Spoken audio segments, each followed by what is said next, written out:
Hello বন্ধুরা, সবাই কেমন আছেন? আশা করছি সবাই ভালোই আছেন। আমি মণিমা আপনাদের সামনে আরেকটি নতুন কুকিং ভিডিও নিয়ে উপস্থিত হয়েছি।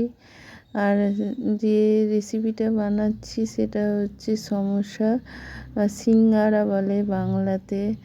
আর এটা বানানো খুবই সহজ। এই যে ভেজিটেবলসগুলো দেখতে পাচ্ছেন, এর মধ্যে 3 রকমের ভেজিটেবলস আছে। একটা ছোলা আছে, একটা বিটকপি আর একটা আলু। এই 3টে মিশিয়ে এটা তরকারি বানিয়েছি। বানানোর পর লেচিগুলো বেলে দুভাগ করে নিয়ে তাতে এই মিক্সচারগুলো দিয়ে মুখটা মুড়ে দিলেই হয়ে যাবে। সিঙ্গাড়ার মতো আকার করলেই হয়ে যাবে। আমরা করেছি।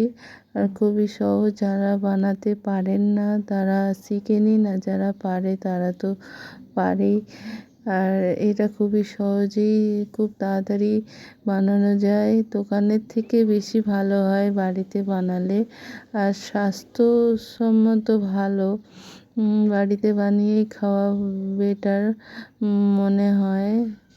আর একটু সময় থাকলে হাতে এই রেসিপিটা বানানো যেতেই পারে। তাই আপনারা বাড়িতে বানান। আর আমার চ্যানেলটাকে সাবস্ক্রাইব করুন, লাইক করুন।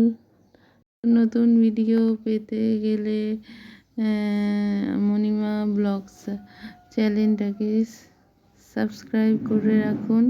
সবাইকে ধন্যবাদ।